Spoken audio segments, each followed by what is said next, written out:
Hi again. So we have this one more lecture with me on the education system, and then I have another couple of short videos, well, one at least, short videos that I didn't make, but I thought were valuable enough for you to look at this week that gives you some insight into the education system as a macro scale thing that affects our micro scale lives.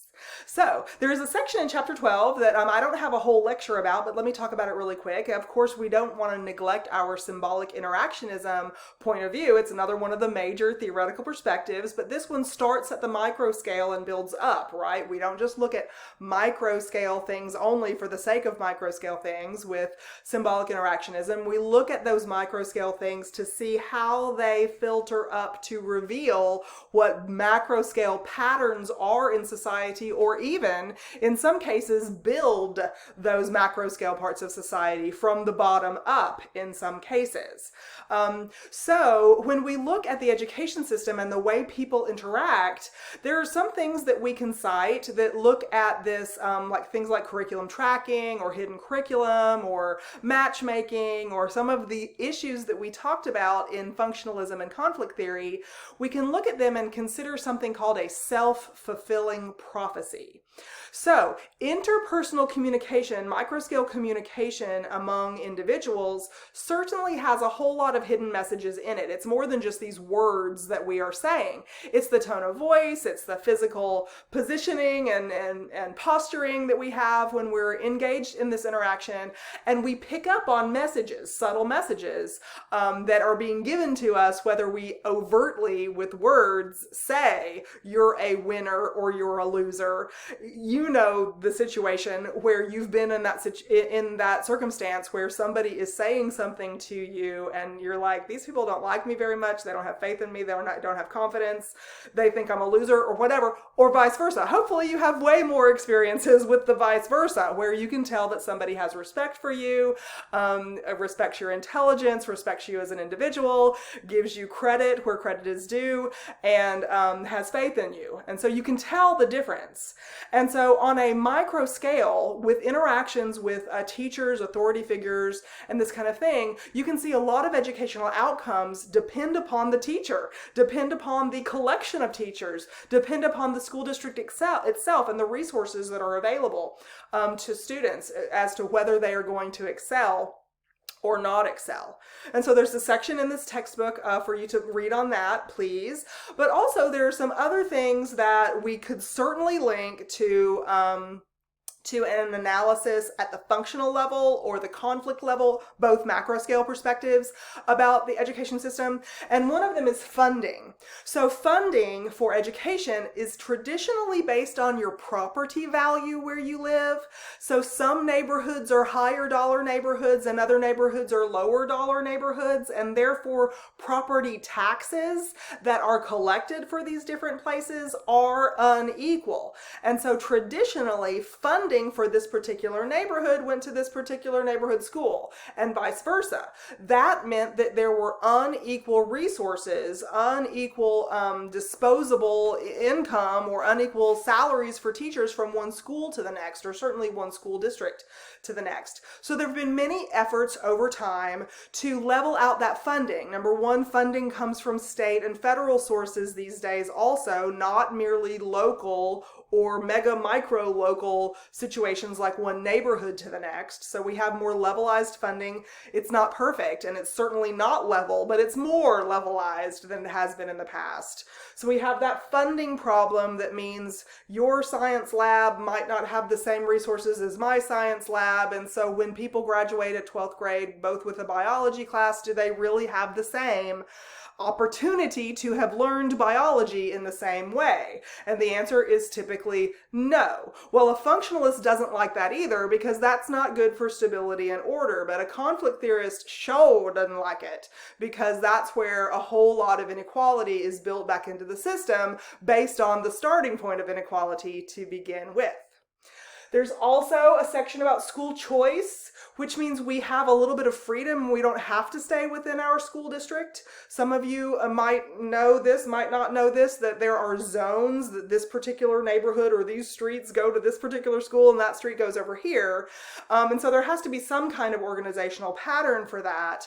But sometimes if you're zoned for a low performing school, like in Lolly's Kin, they were talking about or Reggie Barnes was talking about, how do we attract industry to this area, because they will need employees with a certain education level, and where are their kids going to go to school, because we are a low achieving school and nobody wants to go here. Well, those kinds of sentiments started out the move toward more equal funding, and started out the move toward giving teachers bonuses to attract them to the area, but also something called school choice. Or school vouchers, because schools, get funding for the number of students who are there from the feds. But if you have a voucher, so you can go to this other school and say, hey, you will get the money for me attending school that's coming from the feds. Even though I live over here, if I go over here, you'll get the funding to support my education instead of this other school. So this is kind of controversial, because some people don't like it, because it says that you have to have a certain level of resources to be able to get the student over there, or it takes more resources to bus students from one place to the next. And sometimes this can create other mechanisms of segregation or separation of races or sexes or religious categories, whatever kind of cultural ascribed status is based on that segregation pattern. Sometimes school choice can exacerbate that. Also teacher prep. I worked for the College of Education at the University of Arkansas Little Rock for a long time. I loved my time there, loved it. But it wasn't really until later on when I went deeper into sociology and focused on socio-cultural anthropogeography, actually, is the area I went into, that I really started looking at the teacher prep programs that I had been so intimately involved with back in my time at the Education Center.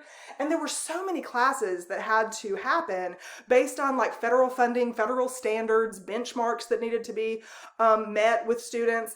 And really, teachers, in my opinion, didn't really have enough experience in their background to be culturally aware of the diversity that was coming at them just on the first day of kindergarten, like I mentioned in a previous discussion with you. So on that first day of kindergarten, if I teach everybody from all different socioeconomic backgrounds, I'm going to have diversity of knowledge, diversity of cultural capital in that classroom with me, but I'm not really trained, or at least at the time, almost 20 years ago when I worked at the College of Education at UALR, at that time, there were not a whole lot of like social science requirements that you had to have to become a teacher. They were electives. But in my opinion, in hindsight, looking back at my days dealing with that curriculum and looking at the different outcomes for different students on a micro scale from one school to the next and one teacher to the next, in my opinion, teacher preparation programs really suffer from not having enough knowledge of diversity of socioeconomic level and the way that the socialization process affects student preparedness on the first day. If teachers had more tools, and we already asked them to do too much is another point. We already asked them to do too much. Like the curriculum was so jam-packed full of logistical stuff and bureaucratic kind of stuff that they needed to know. We can't ask them to do more. I'm not advising that. But in my opinion, because of that bureaucracy, because of that federal requirement, you have to do this or you won't get federal funding, there are so many things that they're required to do that they finish their degree plan before they really have maybe some of the philosophical foundations, educational philosophy foundations that perhaps would assist them at being better at their jobs. Myself included, I have evolved entirely as an educator over the years based on a change in my my educational philosophy as I am able to grow and learn and continue to do my own personal and professional development so I can do a better job for you. When you're preparing to be a second grade teacher, you don't have time to do the kind of preparation that I have been able to collect piecemeal, little bit by little bit, over the last 20 years that I've been in higher education. So teacher prep programs are lacking because they're lacking because they're not lacking. They're lacking because they have so many requirements already and so much to cover that it's very easy to overlook the some of the necessary cultural competencies that perhaps would help with dealing with students and learning about the fallacy, so to speak, or the detriment sometimes that can happen with curriculum tracking and that kind of thing.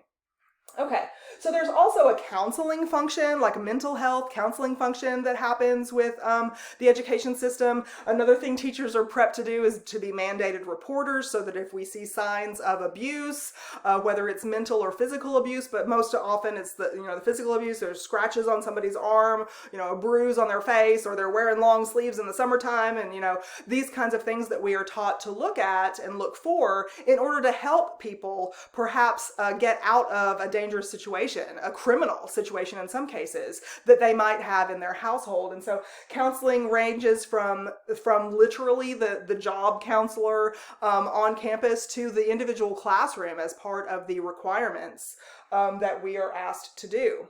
And school violence. Now, violence is not a new thing. I mean, it's, since the dawn of humanity, violence has been a part of everyday society. We see it so much in our mass media. We're just overwhelmed with messages about violence, and fear sells. And so we're going to see more evidence of violence. But violence within the school system.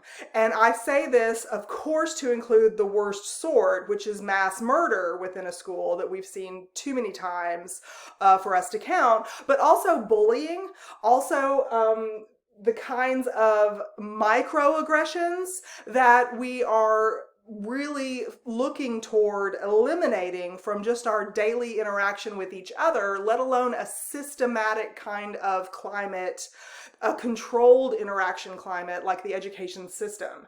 So everything from a microaggression about your inequality with me based on some kind of whatever, all the way up to having to lock a school down or keeping a school under lock and key, similar to a prison system for the sake of the protection of the faculty, staff, and students, all the way up. So from the microaggressions to the bullying to the fights on the playground to, God help us please no more, mass murder on campuses. And so all of these issues are important research focuses for sociologists. You can use functionalism, conflict theory, symbolic interactionism, any, meso level, intermediate level kind of, if you don't want to do solely macro or solely micro. You can do the intermediate levels too. These are such vital areas for sociological research. So it's not just, and psychological research also. So there are many different opportunities for you with your variety of degree programs that you're going into to include sociology or social psychology as a minor, perhaps, if you're not interested in majoring in it. But we need good thinkers, open-minded thinkers who do not just cut off people's point of view without listening and trying to build community, build equity and inclusion among all of us, so that we can be better in the future. So please text me with questions. There's going to be, I think, just one more video. I mean, you'll see it because I have the videos numbered, but that I didn't make that I think you will enjoy about the education system, so that you can just see, another micro scale perspective.